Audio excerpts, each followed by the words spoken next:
मेरी पोस्टिंग जब कालिकापुर स्टेशन में हुई थी तो रेलवे ऑफिस में ही लोगों ने चुपचाप एक दूसरे की तरफ देखा था। किसी ने मुझे बधाई नहीं दी, बस इतना कहा, वहां ट्रेनें कम आती हैं और रातें बहुत लंबी होती हैं। कालिकापुर कोई गांव नहीं था, बस जंगल के बीच एक अकेला स्टेशन। चारों तरफ इतना घना जंगल कि दिन में भी धूप जमीन तक पहुंचने से पहले डर जाती थी। स्टेशन के आसपास मुश्किल से 10-12 घर थे और उन घरों में भी कोई बाहर निकलता नहीं था। मैं नया स्टेशन मास्टर था, पहली पोस्टिंग, जज्बा था, डर नहीं।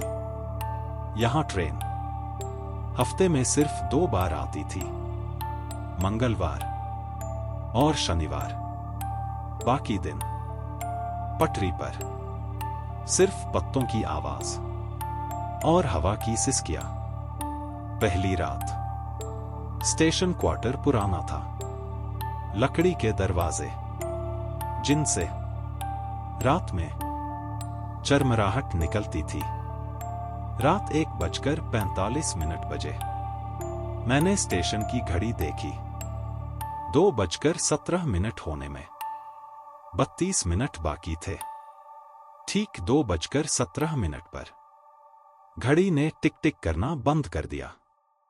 मैंने सोचा, पुरानी मशीन है। लेकिन उसी पल प्लेटफॉर्म से चलने की आवाज आई। कोई नहीं था, फिर भी किसी के नंगे पैरों की पटरी पर घिसटने की आवाज आ रही थी। मैं बाहर गया। पूरा स्टेशन धुंध में डूबा था और तभी घुंघरुओं की हल्की सी आवाज, जैसे कोई प्लेटफॉर्म के आखिरी सिरे पर खड़ा हो। मैं वापस अंदर आ गया। दूसरी रात दिन में मैंने आसपास के लोगों से बात करने की कोशिश की। एक बूढ़ा मिला जिसने स्टेशन की तरफ देखा तक नहीं, बस बोला, रात 2:17 के बाद नाम मत लिखना। मैंने पूछा, किसका नाम? वो चुप हो गया। तीसरी रात रजिस्टर चेक करते वक्त मुझे एक अजीब चीज दिखी। आज की तारीख में एक ट्रेन की एंट्री थी। नाम कालिकापुर पैसेंजर। टाइम रात के 2:17। लेकिन उस दिन कोई ट्रेन शेड्यूल में नहीं थी और ट्रेन नंबर 1947। मैंने पन्ना पलटना चाहा, लेकिन पन्ने गीले थे, जैसे किसी ने खून से नहीं, नमी से लिखा हो। चौथी रात 2:16। स्टेशन की सारी लाइटें अपने आप बंद हो गईं। 2:17 जंगल के अंदर से सीटी सुनाई दी, लेकिन वो सीटी ट्रेन की नहीं थी। वो किसी के फेफड़ों से निकली आखिरी सांस जैसी थी। पटरी हिलने लगी, धुंध चीरती हुई। एक ट्रेन आई, पुरानी, जंग लगी, बिना इंजन की आवाज। दरवाजे खुले। अंदर बैठे लोग सीधे नहीं बैठे थे। उनके सिर अजीब कोण में लटके थे।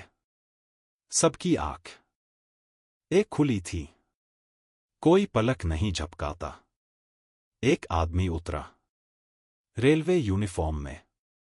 उसके सीने पर नेम प्लेट थी, मेरे नाम की। उसने मुस्कुरा कर कहा, लेट हो गया आज। मैं बोल नहीं पाया। उसने रजिस्टर मेरी तरफ बढ़ाया और बोला, नाम लिख दे आज की ड्यूटी का। मैंने मना किया। वो हंसा। उसकी गर्दन 180 डिग्री घूम गई और बोला, यहां कोई ड्यूटी छोड़कर नहीं जाता। सुबह मैं होश में आया तो स्टेशन पर भीड़ थी। नई ट्रेन आई थी। नया स्टेशन मास्टर उतरा। वो मुझे नहीं देख पा रहा था। मैंने शीशे में देखा। मेरे सीने पर नेम प्लेट नहीं थी। मैंने रजिस्टर देखा। कालिकापुर स्टेशन के नीचे एक नाम था, मेरा। मैं अब भी वहीं भटक रहा हूं।